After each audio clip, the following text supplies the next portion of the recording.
Hey everybody, this is Mick Liubinskas from Climate Salad. We're doing another podcast, and today I'm getting to chat to Gordon from Good On You. Gordon, how you going? Hi Mick, hi everybody, great to be here. Yeah, well, really good to have you, no pun intended. Now, we've known each other for a long time. You've been doing this for a while, so I know all about you and a very happy customer. But can you give us the quick elevator pitch, and then let's delve into the deep and meaningful story? Yeah, so Good On You started as a way to help consumers make a difference by choosing products from brands that were doing better on their impacts on people, climate and animals. So we knew that consumers were motivated to use their purchasing choices to help change the world for the better, but it has to be very easy for them. You know, they want to make that change with the minimal effort. They want trusted information. They want easy to use information. And ideally, they want to be able to find products that are similar quality, similar price, but are better for the planet.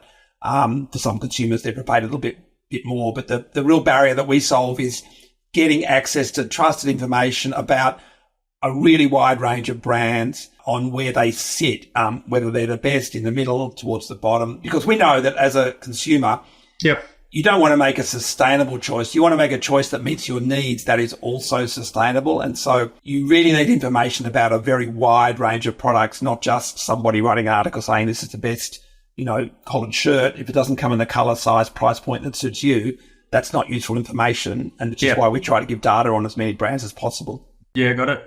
And so how does it manifest as a product? Like, how does it actually work in practice? Yeah, at the moment, the consumer can access us directly or can access through one of our partners. And I'll talk about the partners in a moment. But directly, you can use products like the Good On You cell phone app or mobile phone app or the Good On You web directory of brands. And you can search the brand that you're interested in and find out how it impacts people, planet, and animals, a score for each of those, an overall score, and then some further information about why that score's been awarded. Yeah. So at the moment, we've got data on 6,500 brands across the fashion and beauty sectors, and we're working with partners to move into other areas. So you can expect during 2025 at least some of electronics and homewares, maybe kids products, maybe food service companies. Yeah, exactly. And my quick story, which I shared about a month ago, was I was in San Francisco. Can be a good place to go buy a pair of jeans. I was walking towards Banana Republic, which I'd purchased previously. I brought up Gordon Renouf and looked at Banana Republic, and I think it was basically saying they need to do better. And I was like, well, there's a Levi's store about 50 meters away, and Levi's was doing so I think significantly better than Banana Republic. So I walked to Levi's and bought 2 pairs of jeans. So that's a recent case study. But you've been doing this for a long time, and obviously we know now there's a lot more people are really, really aware of climate problems. But tell us about when you started even actually pitching this as a business. I know you did pitch to me. I think there was obviously a lot more work to be done, right? Like it was, we're in a bit of a different place in regard to climate solutions and working on them. But tell us some of the origin story and what were the first couple of years like? Yeah, so I mean, my background is as a consumer advocate. So I was working at Choice, Australia's largest organisation for providing, value for money recommendations, quality recommendations to consumers about products in a wide range of categories. And we were working on things like the Green Best Buy and some policy advocacy around climate and other sustainable and ethical issues. And when I left Choice, I wanted to focus on that particular consumer need. We knew from Choice that, a large percentage of consumers were interested in taking into account sustainable and ethical issues when they're making purchases. And so the idea of Good On You was to focus on that specific problem in the way I described before, in terms of making it easy for consumers to have access to a comprehensive rating for a large number of brands that they could be interested in. And so, the first few years were all about developing a scientifically valid methodology, working out ways to get that to consumers initially through the app and then in other ways, and to then explore what would be a business model for, Good On You is not a charity, it's a social impact business. We're a business with a social purpose, and obviously everything we do is aligned with that purpose, and then it's about scaling the purpose. So we did play around with the idea of being a not-for-profit to start with and looked for philanthropic funding, but we just realised we were not going to get to the scale to make an impact if we went down that route, and then we would need investment and therefore we'd need a business model. And that's actually opened things up for us, because not only do we have a product which consumers can use directly, and up to 1 million consumers per month do in fact access Good On You data one way or another, including from our journal website and Instagram newsletters and so forth.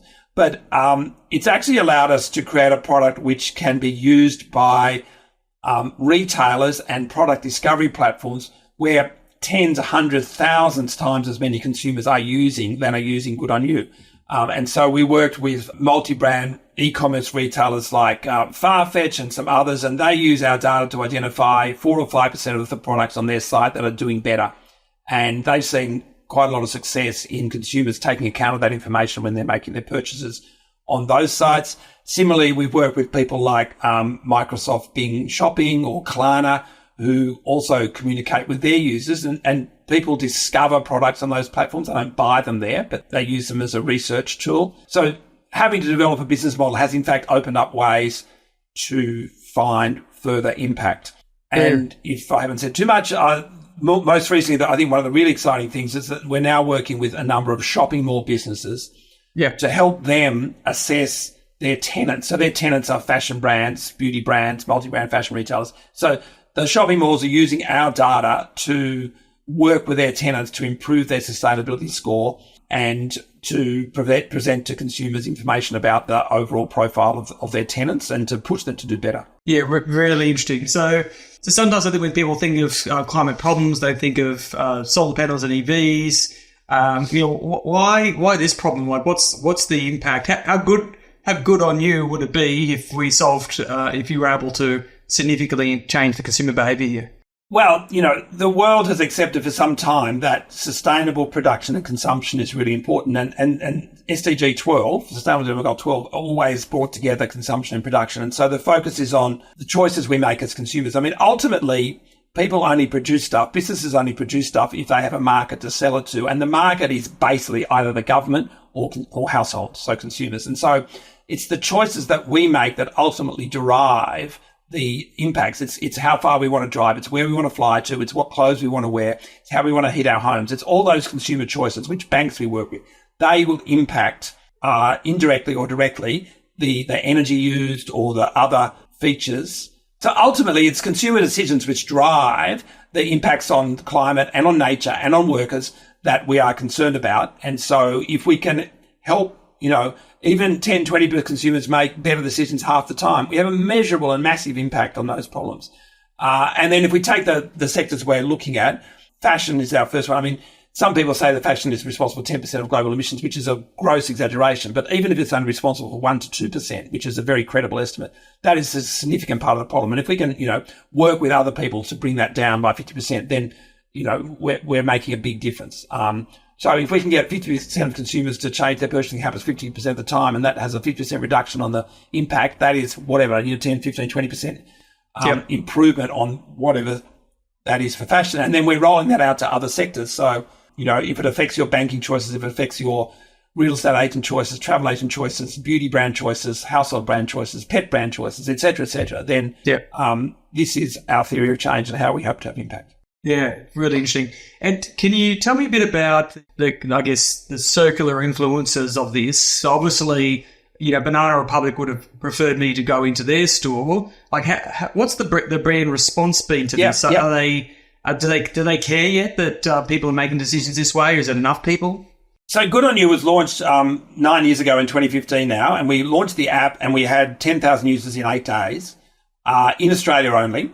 And that first week, or if not the first week, the second week, brands were calling us and saying, why are you saying we're not doing good? We are doing good. And we would explain to them, well, we believe that you need to be transparent and tell consumers. Yeah. And we need that, so brands were paying attention from day one. I mean, fast forward 5, 10, 8 years, and, brands like the biggest brands in the world are regularly talking to us about their Good On You score. So it's making an impact on how they think. Wow, that's great. We're not the only driver of brands' attention on sustainability, but we're certainly something that many of them will care about and get upset about if they're not doing well, and factor it into their plans to do better. And and I think equally importantly, to communicate better to consumers what they are in fact doing, so that we can empower consumers to discriminate between better and worse brands when they're making decisions, again, when all their other requirements are kind of met. And where do you think we are in that journey? Like, me buying an EV or putting, composting at home is a fairly simple loop of a feedback loop in terms of a change.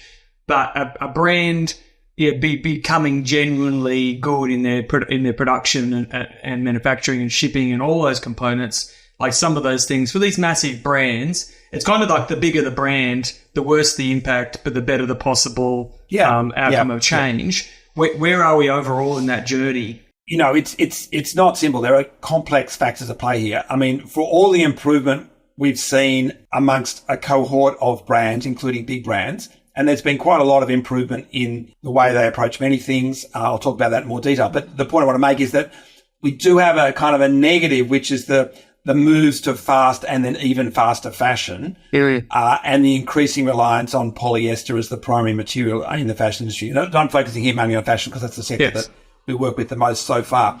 But it's kind of there's an element of 2 steps forward, 2 steps back going on here, and hopefully we can move that to 2 steps forward, or 1 step back, or 3 steps forward. 1 step back. So many of those big brands. I mean, like I remember being at a conference 5-6 years ago, and a big brand said around transparency. They said, like 5 years ago, we thought everything about our production line was our proprietary information. Now we can't believe that we would ever not be transparent. We are seeing a massive change compared to 10, 15 years ago, where brands now accept that they have an obligation to their stakeholders to be transparent about how they're doing stuff. And that's reinforced by regulations such as the Corporate Sustainability Reporting Directive in Europe, which is only applying to the biggest brands at the moment, but will roll out to smaller companies over time. And, so there's this global movement for transparency about impacts.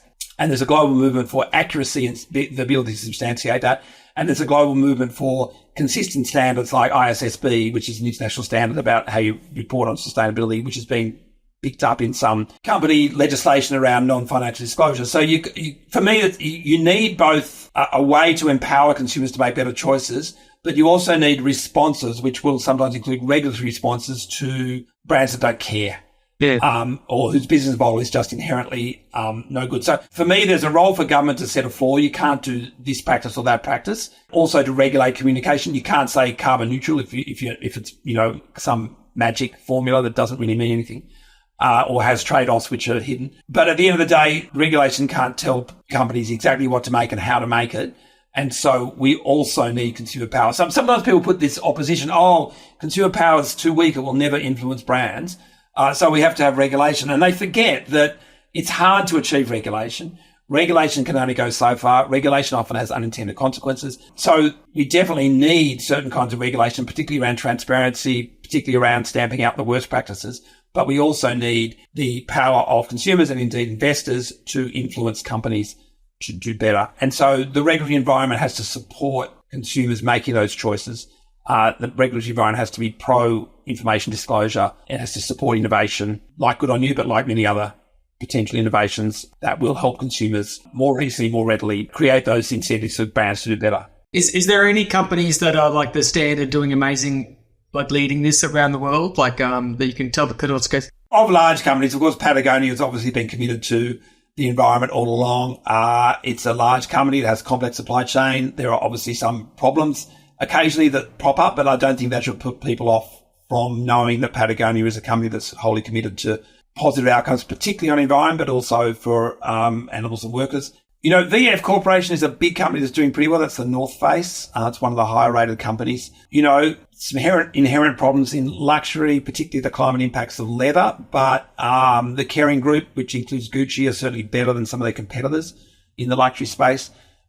So there are definitely large brands that are doing better. But there are a heap of SME, small, large brands and even tiny brands that are fantastic. Like, pick a few small Australian brands that are doing great. You've got the T-shirts. You've got someone like Edico. Spell is a brand that's gone on a much bigger brand that's gone on a journey from being sort of so to being really quite focused on environmental outcomes and getting a high Good On You score. So I'm sure there are many other Australian brands that I should be able to rattle off the tip of my tongue. But Outland Denim is a great Australian brand that's doing well. Nudie Jeans is, of course, not an Australian brand, but imports to Australia. So there are plenty of good options in that sort of medium to smaller size. And I'd just encourage you to go on the Good On You directory and search for the product category you're interested in, whether that's jeans or tops or dresses or shirts, shoes, and see the brands that come up, filter by Australia, see the brands that you might want to look at. Yeah, definitely worth exploring. I think it's one of those things which I think they're obviously the people who are like me, heavily motivated to do this. It's much easier. Like I'm prepared to do a bit of extra work and I'm prepared to pay a little bit more.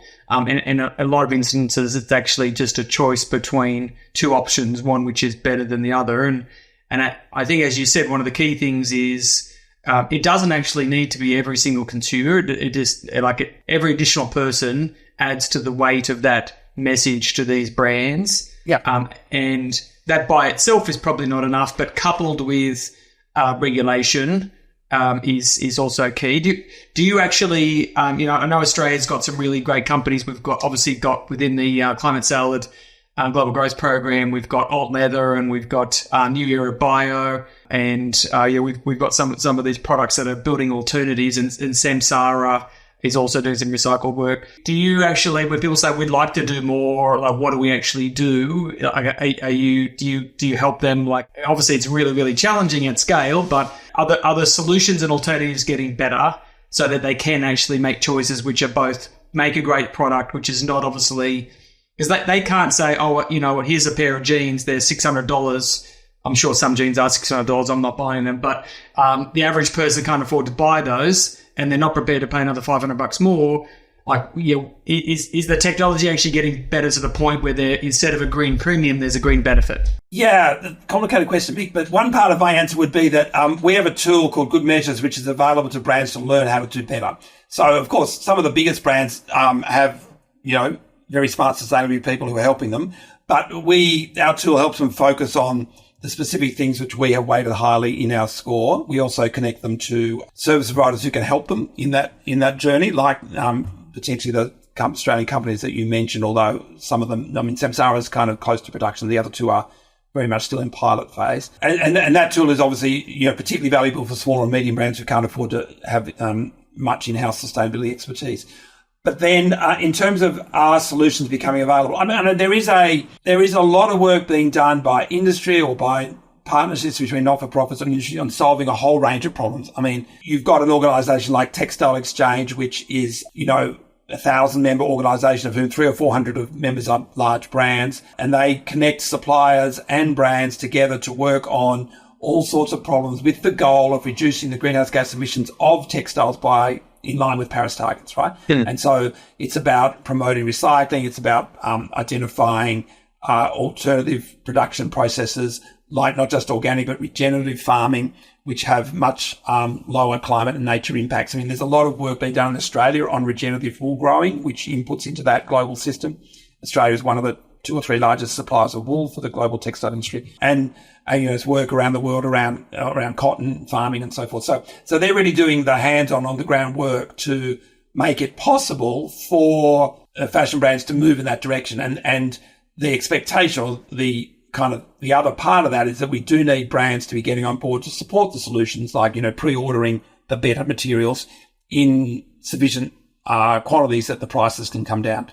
Yeah. And so an organisation like Textile Exchange is trying to promote those conversations to achieve that outcome. And Good On You's role is almost saying, well, to the brands that are working harder in that area, you're going to get a higher score that's going to deliver some consumers who are going to favour you. It's so common in climate tech and looking at climate solutions that there are no silver mushrooms, as I like to joke, that there's no single thing you can do, right? It's not like, oh, well, if you just make cotton better, that solves all of our problems. Like it's, as you said, it's the feedstock that come into it and the inputs, but also, and especially around plastics and those things. But then there's also transport, and there's, and the really big one you mentioned was obviously actually our purchase behavior. So the consumption and the attitudes towards, secondhand clothing, or not necessarily secondhand, but actually like maintaining your clothing for longer. And one of the challenges, obviously, is companies like Stripe, which make money by the more you buy online, and e-commerce platforms, and even venture capital companies that are backing those platforms, and definitely the brands, like they need to sell more products. So if they have a durable product which actually lasts years, so you don't have to replace it every year, basically every 3 years, it's better for the environment, but it's not better for their business. I mean, if you look at Textile Exchange's theory of change, it goes exactly to this point. So the goal is to reduce the textile industry's emissions in line with Paris targets. The strategy requires 3 limbs. Limb number 1 is substituting materials which are harmful for materials which are less, so using preferred materials that already exist. Strategy 2 is identifying and rolling out materials which don't yet operate at scale. And strategy 3 is exactly what you said, addressing overconsumption. And so they've just put out a report quite recently about how the fashion industry can kind of rethink some of its business models to still make money whilst creating more durable, long-lasting products. But it's not just creating durable, long-lasting products. It's actually, you know, not having a marketing and sales system which relies on frequent purchase of shoddy goods, which is the fast fashion model. Yeah. And that's partly, it's not just people like you and I who kind of change shirts when they wear out. It's the model where you have to change your style to be okay. And so finding ways to allow people to have fun with fashion and to, fashion's been around since Cleopatra and before, right? It's not going to, it's quite important to humans. We don't want to all wear mouse suits. So you've got to kind of find a way that you can have that, but also not have, 50-cent polyester shirts that you throw away the next day and you only wear once. Like, this idea that some people in a big country, treat underwear as disposable. I mean, like, that just kind of doesn't work, right? You've got to find a way to disincentivize that. I mean, it's worth knowing. I mean, one thing people don't understand is that it's not just population growth and it's not just marketing. We spend about the same amount of money as a household on average in 2024 as we did in 1984 or 1974, right? Yeah. But for that money, whether we're poor or rich, we're getting 3 to 4 times as much clothing. Right. So the unit price of clothing has come down immensely. So, when we think, that's really expensive, that's what it cost our grandparents to buy that thing. Yeah. But is it actually, we're significantly more productive? Like, is it at the expense of the environment? Is that additional? Basic raw quantity of materials that we're using at scale has gone up by 3 to 4 times per household, per person. Yeah. Because we're buying 3 to 4, and that stuff ends up, worn once, thrown away, hanging out in a closet, not being used, blah, blah, blah. Yeah. And so this is why the solution is really complex, because we've got to reuse preferably, and then if we can't recycle those materials in low energy ways, we can't have recycling systems which use as much energy as creation. Sure. And we've got to find ways to address that kind of overconsumption mindset, and while still allowing for fashion and choices and change and style. And we've got to discover these new materials, and we've got to get them into production volumes. So as you said before, there are a lot of different challenges, but also a lot of different opportunities to dent that overall emissions and overall nature impact. Yeah, exactly. Well, it is. Again, I kept thinking that I was going to be focusing on a subset when I looked at climate tech versus tech, but it's actually so massive, and it is really complicated, right? The identity people have with fashion, and it doesn't necessarily have to be, runway style, Gucci, millions of dollars. Like, it's actually, whatever you wear has a reflection. And obviously there are big differences of people in the world who are in developing nations and are just looking to get some clothing. I'll never forget when I was living in Tanzania, and for 4 months, exactly 20 years ago, actually, I was in Tanzania, and I found a spam T-shirt in the market. So I was like, how cool is this? These shirts are, you get retro shirts that are actually, for free or $1 each. And the guy I was with was like, well, yeah, except that we used to have a really good textiles industry until we got all this free clothing. Like the complexity of all of that, and actually the potential benefit of online being like, actually, I want to buy this blue-collared shirt and it exactly fits me. It's not going to go to waste, and only make it if you need it. Like the just-in-time fashion. On that, one of the Australian fashion companies which is doing a fantastic job is on made to order is Citizen Wolf. So, expensive, sure, but made to order fits you perfectly, lasts well. So, I mean, just on the waste and in Africa in particular, there's an organisation called the OR Foundation, who work in Ghana, and the volume of textile waste from more developed countries ending up in Ghana, not just undermining their local textile industry, but also polluting their beaches because only a proportion of that is sold to local people. The rest of it gets chucked. Yeah. And the beaches are apparently out of control with fibre-based waste, mostly from those second-hand clothes. Yeah, I think we just really don't realise, right? I think it's I remember I went to a concert recently and it was like, cool, I should grab a shirt or something, that'd be really cool. And it's kind of like just really stopping yourself and going, genuinely, do I need another shirt, right? It's and we even looked at a climate sale like, oh, let's make some shirts. People want to buy our shirts. You're like, do they genuinely need a shirt? Like it's actually, we've got to the point where certainly most in my life, it was kind of like, it just wasn't a thought. It just felt like another shirt and don't even think about it, and buying them from Threadless and all these things, like just for fun. And it's like the cost of that is actually pretty high. Yeah, I mean, there's some interesting possibilities in encouraging people who make merch to do two things. One is to actually investigate lower impact fibres in what they're doing. But the second one would be to find a way to, how do we make the merch shirt business circular in some way? Yeah. Like, is it like bring back a shirt and we'll give you a new shirt? Is it, is it rent this shirt? Probably not for T-shirts, but, it's like exploring how we could do this differently. Still have the fun of having, like on the other hand, you've got people walking around and they got their Chemical Brothers T-shirt from 20 years ago, they're still wearing it. And you think, wow, that shirt's lasted a long time. A guy I'm on a board with who wears his Led Zeppelin T-shirt from, when he was younger.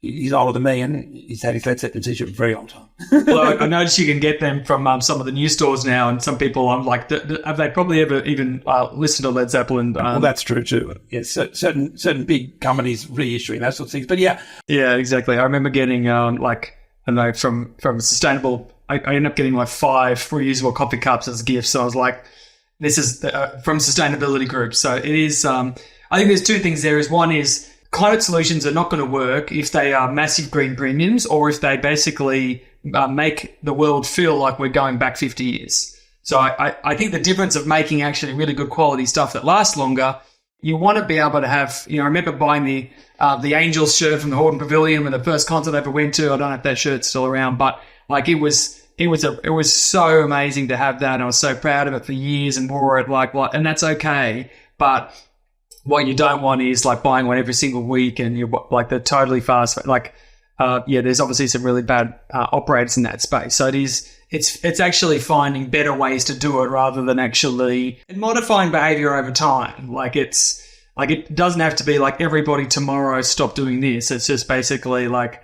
just use a bit better products, a bit better, more, to keep them longer. Can actually solve a lot of our problems. It's actually, there's a lot of value in the margins. A lot that retailers, shopping malls and brands can do to help consumers around, maintenance, around, like Nudie Jeans have some great videos about how to look after your jeans. Like if you're going to spend that much money on a pair of jeans, then you want them to last, right? And not shrink, etc. Or about take-back schemes, about offering rental options. There's a great Australian business called Renter, which helps brands. Yeah. I should disclose that I'm a small investor in Renter. I can't just advertise it for free. Disclose, help brands have rental systems, and rental's a great solution for the kinds of outfits that you're only going to wear once or twice. Yeah. Which is, certainly for, wedding dresses or not wedding dresses, the outfit you wear to a wedding or something like that where you just want to, So, I mean, it is really, like we said before, it's very specific problems, better materials, focus on circularity, changes to marketing, regulations to stop the worst practices. I mean, there's a real patchwork of things that need to happen and, innovative business models so that you are rewarded for durability and not penalised for durability, for example. This is possibly a Pandora's box, but we talk about the complexity of all this. Do you see in the next 12 months, is there a particular lever or moment which would actually have a significant impact on, in terms of your world and what you're working on? Like what's the biggest change that you think if that happened, then actually we would significantly accelerate the adoption of sustainable practices in this area? Well, one thing that we're actually working on that really does have some potential to roll out would be the work we're doing with shopping malls. So we're working with 2 of the biggest shopping malls in Europe to create a pre-competitive association of shopping malls who would all use our data and some other data to work with their tenants. Sometimes they have 20,000 tenants, right? And that would be a way, and the outcome would be that each of those tenants would be incentivized to improve. Whether that's, access to services inside the malls, whether it's promotion inside the malls, whether it's rent adjusted based on your score. So that's a really exciting project that we're hoping with the two shopping mall partners to announce towards the end of January next year, and hoping to get more shopping malls on board. So if you're a shopping mall, please get in touch and we can give you some early information about how that will work. We're already talking to, there's a long list of about 40 malls already. That's a shopping mall calling you right now. That was really quick. That was quick. I just didn't have to hang up on them. Sorry about that. So many customers that was on cue. There was one. And then something that is way not in our control, but something, there is a very interesting project going. One of the really important things we could do is to electrify the early parts of the supply chain. Okay. So a lot of the primary and post-primary production in fashion uses rubbish locally or fossil fuel power. And if we could, one, electrify, and two, increase the renewable content of those electric sources. So whether that's local solar or working with the grid of the supplier country. And the Apparel Impact Institute is doing some focused work on that. So, that's a really exciting project.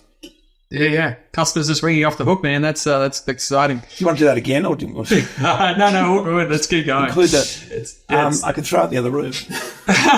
No, we're plenty of customers going too. So, Gordon, tell me a bit about some of the other major reflection points that are possible. I think you mentioned electrification of parts of the supply chain. Yeah, one of the big impacts in the apparel supply chain is the energy used at various steps in the supply chain, particularly at and close to the primary production. And so often in supplier countries don't necessarily have very good grids. And so a lot of it's off grid.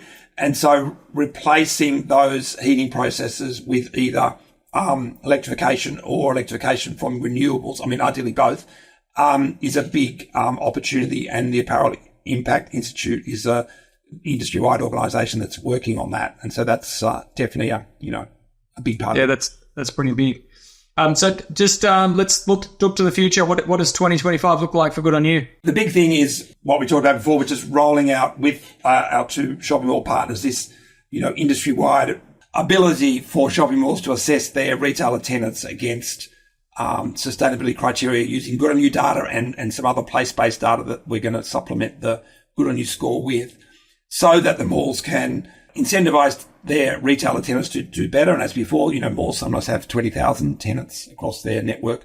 Yeah. And then the malls can also use that data to communicate to consumers which ones are preferred, ultimately. So that's the big project for next year. I suppose the other, in parallel to that, but also having implications beyond malls, is moving into more verticals. Like at the moment, Good On You has rated brands in 3 verticals: fashion and beauty. We've got 6,500 public brands, but we've also rated a few hundred just starting on what we call general services, which is like going to a mall. Any shop that sells you something which isn't a product is a service provider, whether that's a real estate agent or a repair shop or a travel agent or a bank. So all those sorts of businesses can now be rated for the malls. We haven't rolled that out to consumers yet, but we'll do at some point. But moving into other sectors, like, as I said before, households, pets, food service businesses, kid stuff would be the key priorities for 2025. Fantastic. And you mentioned as well that obviously you're an Australian company with big global ambitions, but you've mentioned European markets. How do you see all the different markets and how are they developed as opportunities for you? At the moment, we focus on Europe, including UK and the US, as well as Australia. We have a very important and strong partner in Japan as well, and sort of they're doing the rolling out in Japan rather than Good On You doing it. So it's in the Japanese language, different branding, but we're supporting them over there. So they're the countries we're in at the moment. One of our big real estate partners that we're just beginning to work with, also big in India and to some extent China too. So whether that will lead to consumer-facing rollout in those countries, yet to be seen.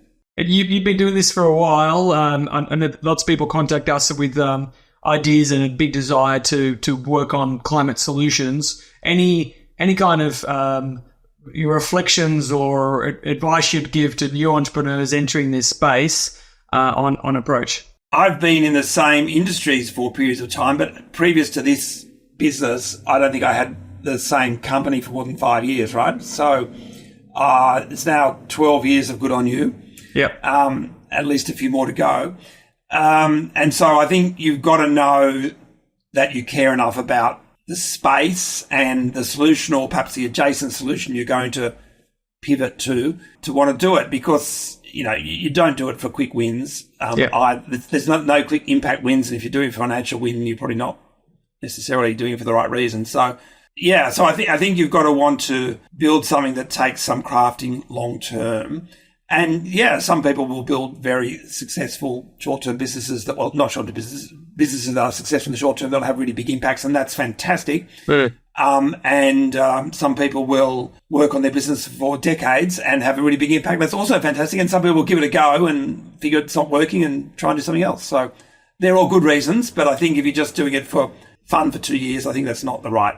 You touched on a good point there in terms of, firstly, the longevity and time it takes, but also the fact that the initial idea you have is probably not going to be the one that actually you end up with. Like, how is that the journey that you took? Is that basically like your first thought is actually modified and morphed over the years?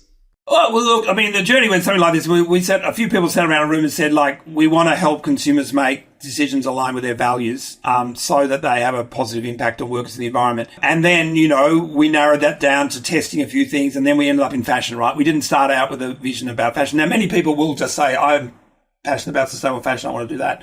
But we didn't. We learned that was a good candidate sector because it had the right kind of impacts and the right kind of consumer behaviour where our solution would actually make a difference. And then, you know, it started out being a wholly consumer-facing solution. Like, we produced the data for the consumers who would then act on that data that they got from us directly.